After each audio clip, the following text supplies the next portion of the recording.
que vous avez eu les informations nécessaires. De toute façon, je pense que le compte se tiendra à votre disposition si vous avez des demandes complémentaires.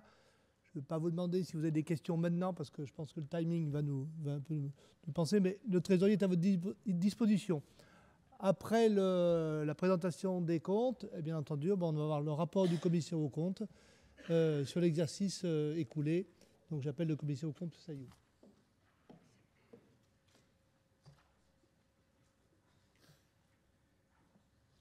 Bonjour à toutes et à tous. Donc préalablement, je dirais que la mission du commissaire aux comptes se déroule dans les meilleures conditions. Comme chaque année, grâce aux moyens mis à ma disposition par la présidente, le trésorier et le conseil d'administration. Je les en remercie. Je remercie également les permanents pour leur accueil et leur collaboration. Voilà, ceci étant dit, je vais procéder à la lecture du rapport sur les comptes annuels. Alors, en exécution de la mission qui m'a été confiée par votre Assemblée générale, je vous présente mon rapport relatif à l'exercice clos le 31 décembre 2011 sur le contrôle des comptes annuels de l'association Fédération des centres de gestion agréés, tels qu'ils sont joints au rapport, sur la justification de mes appréciations et sur les vérifications spécifiques et les informations prévues par la loi. Les comptes annuels ont été arrêtés par le conseil d'administration. Il m'appartient, sur la base de mon audit, d'exprimer une opinion sur ces comptes. J'ai effectué mon audit selon les normes d'exercice professionnel applicables en France. Ces normes requièrent la mise en œuvre de diligences permettant d'obtenir l'assurance raisonnable, j'ai perdu la ligne, pourtant on en récite régulièrement. Le rapport est normé, je signale pour ceux qui ne sont pas experts comptables ou commissaires aux comptes. Que les comptes annuels ne comportent pas d'anomalies significatives. Un audit consiste à vérifier par sondage et au moyen d'autres méthodes de sélection les éléments justifiant des montants et informations figurant dans les comptes annuels. Il consiste également à apprécier les principes comptables suivis, les estimations significatives retenues et la présentation d'ensemble des comptes. J'estime que les éléments que j'ai collectés sont suffisants et appropriés pour fonder mon opinion. Je certifie que les comptes annuels sont au regard des règles et principes comptables français, réguliers et sincères, et donnent une image fidèle du résultat des opérations de l'exercice écoulé, ainsi que de la situation financière et du patrimoine de l'association à la fin de cet exercice. En application des dispositions de l'article L823-9 du Code de commerce, relative à la justification de mes appréciations, je porte à votre connaissance les éléments suivants. Je me suis assuré que les principes comptables appliqués par l'association ne donnent pas lieu à interprétation. J'ai constaté qu'il n'existait pas d'événements ou de décisions ayant une incidence importante sur les comptes et je me suis assuré qu'aucun élément significatif n'est constitué à partir d'estimations fondées sur des données subjectives.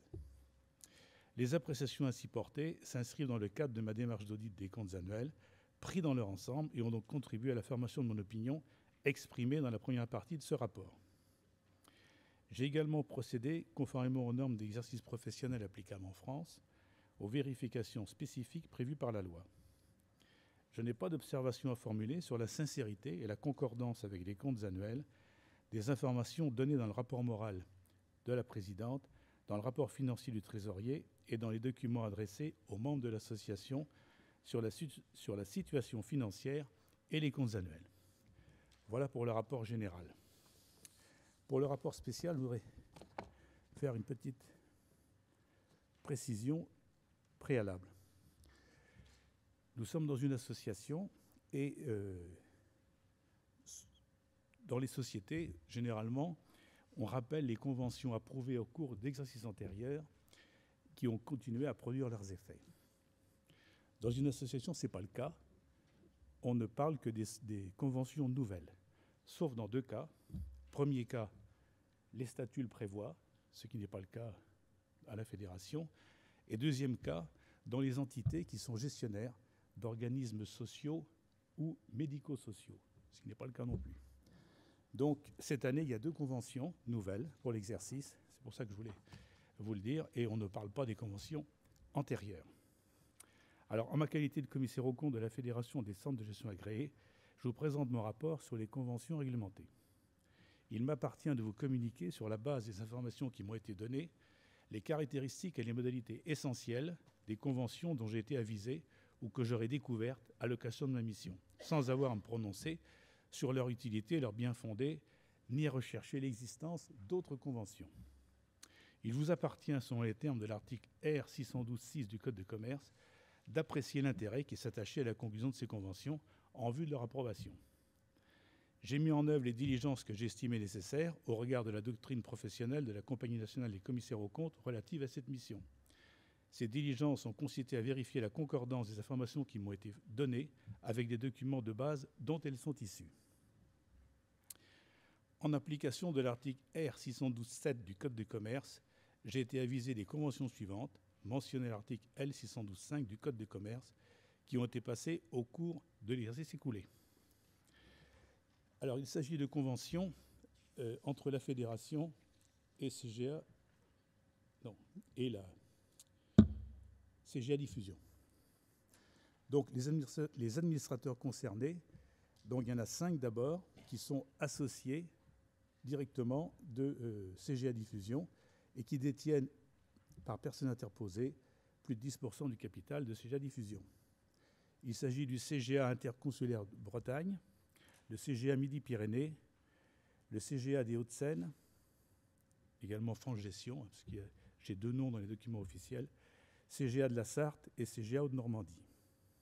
Ensuite, il y a les 19 autres CGA qui détiennent, par personne morale interposée, plus de 10% du capital social de CGA Diffusion.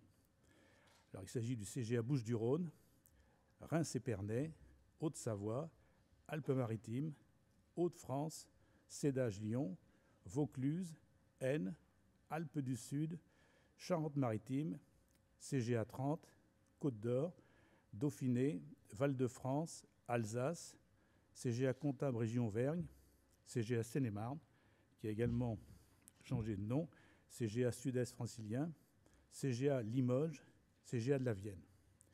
Et se rajoutent à ces 24 centres, 3 centres qui étaient administrateurs en 2011 jusqu'à l'Assemblée générale du 29 novembre. C'est le CGA Caen, Indre-et-Loire et Loir-et-Cher. Ouf, voilà pour les administrateurs concernés. Maintenant, la nature et l'objet de la convention, c'est la facturation de l'assistance comptable 2011 par la SA CGA Diffusion à la Fédération. Facturation de 15% des salaires et charges sociales de la collaboratrice de CGA Diffusion ayant assuré la prestation comptable, c'est-à-dire la saisie des écritures. Soit 57 818 à 15%, ce qui fait 8 673 €. Deuxième convention, alors je ne vais pas vous citer les centres, c'est les mêmes. C'est la même chose. Donc ça concerne également la Fédération et CGA Diffusion. La Fédération des centres de gestion a contracté une mission de présentation des comptes pour 2012 avec le cabinet d'expertise comptable DEC.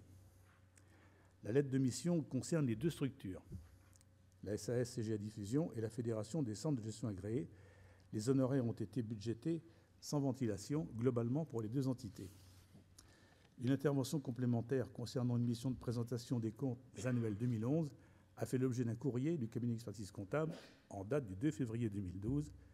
Le budget de cette mission complémentaire a été fixé globalement à 4 700 €. La Fédération des centres de gestion agréés a facturé 30% du montant des honoraires demandés à la SAS CGA Diffusion, soit 4 700 multiplié par 30%, 1 410 €. Voilà pour le rapport spécial. Je vous remercie.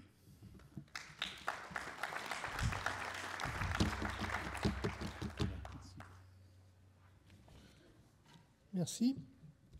Bien, maintenant, il y a un petit débat qui est prévu avec la salle. Si vous avez des questions, donc là, maintenant, c'est à vous un petit peu de nous communiquer, de faire part de vos observations ou de vos questionnements aux divers membres de diverses commissions ou du bureau ou du trésorier.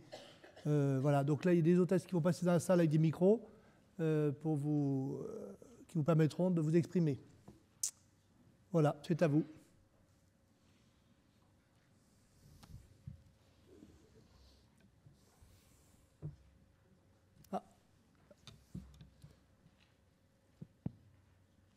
Une question ici. Oui, merci. Oui, j'aurais voulu savoir ce qu'il y avait dans la provision pour charge de 201 054. Ah, trésorier.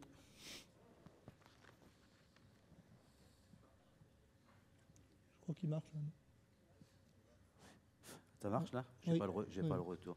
En fait, il s'agit traditionnellement, la fédération a fait une entorse avec le droit comptable, mais depuis l'origine comptabilise en fait les frais de licenciement collectif en cas de cessation d'activité en fait.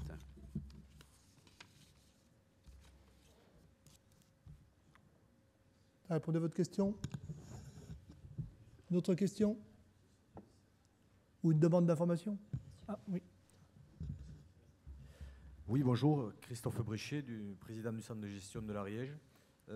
Moi, j'aimerais qu'on discute un petit peu des cotisations à la fédération.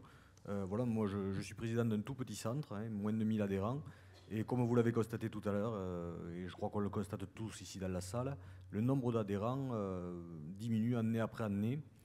Et donc, le poids de la cotisation par rapport aux recettes totales du centre augmente. Voilà.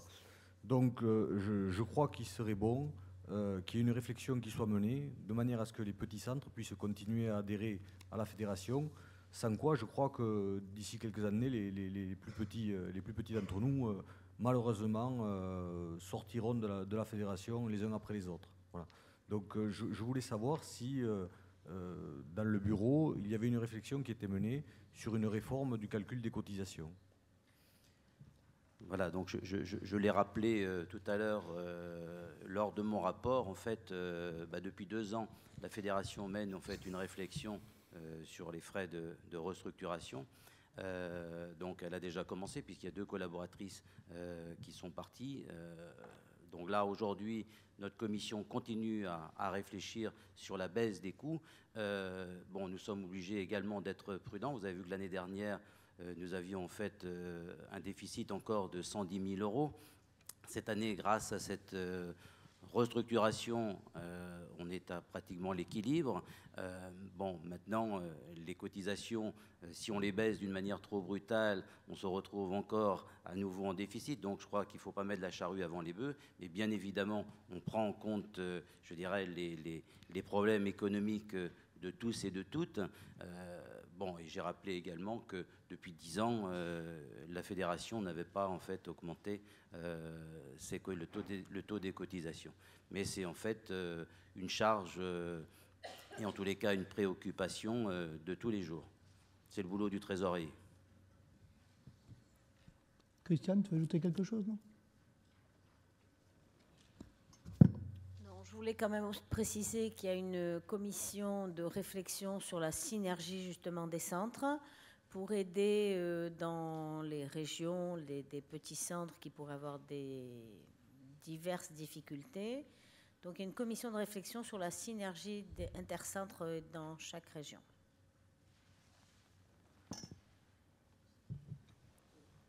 A répondu à votre interrogation? Merci. D'autres questions?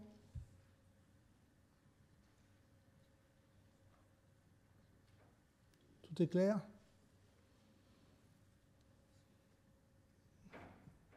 Personne? Bon, je pense qu'on va passer au vote des résolutions, si vous voulez bien. Donc, en ce qui concerne les quorums, je vous rappelle que l'Assemblée générale, donc, il faut 1/4 des membres présents, 1/3 d'entre eux membres de l'ordre, conformément à l'article 22 des statuts. Alors, pour cette Assemblée générale, nous avons 63 CGA présents à l'Assemblée générale ou valablement représentés par un pouvoir sur les 105 CGA ayant droit de vote. Tous les centres de gestion sont à jour de leur cotisation, puisqu'il faut être à jour de cotisation pour pouvoir voter. Il y a eu 8 pouvoirs reçus et 54 CGA sur 105 sont représentés par des membres de l'ordre. Donc le quorum est atteint, donc on va pouvoir procéder à l'approbation des résolutions. Je vais donc... Alors, je vais vous proposer, est-ce qu'on vote à main levée ou est-ce que vous voulez un vote à bulletin secret? Qui est contre le vote à main levée? Qui s'abstient? Donc, on va faire un vote à main levée. Donc, je vais vous présenter les diverses résolutions. Première résolution, l'Assemblée générale, après avoir entendu lecture du rapport moral, des rapports d'activité des présidents de commission, approuve les opérations résumées dans ces rapports et donne quitus aux administrateurs pour l'exécution de leur mandat pour l'exercice clos le 31 décembre 2011. Qui est contre cette résolution? Qui s'abstient? Merci. Deuxième résolution. L'Assemblée générale, après avoir entendu lecture du rapport financier et du rapport du commissaire aux comptes, approuve les comptes de l'exercice clos le 31 décembre 2011, tels qu'ils lui sont présentés, ainsi que les opérations traduites dans ces comptes ou résumées dans ces rapports, et donne quitus aux trésoriers et aux commissaires aux comptes pour l'exécution de leur mandat pour l'exercice écoulé.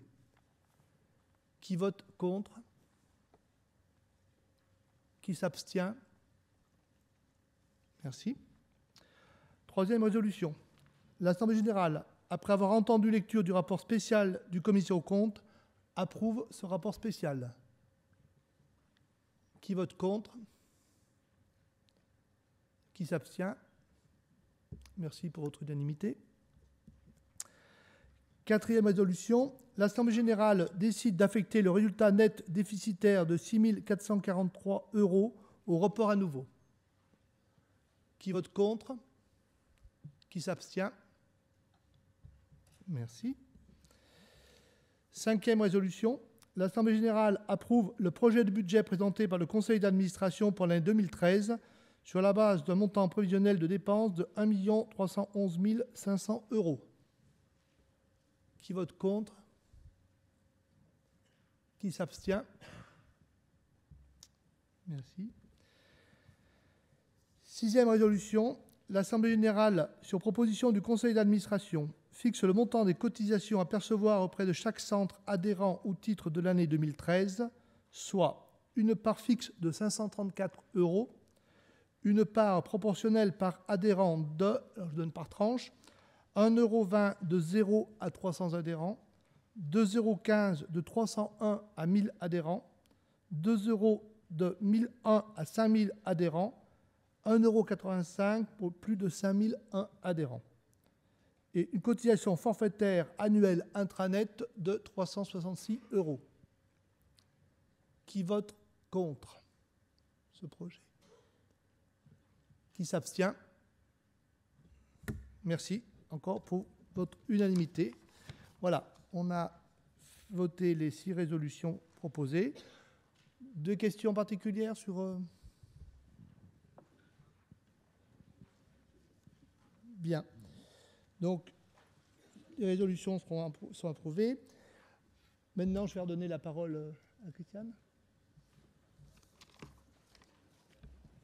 Donc, on va marquer une petite pause et je vous précise qu'à 11h30, il y a les personnes de la DGFiP qui seront là pour répondre.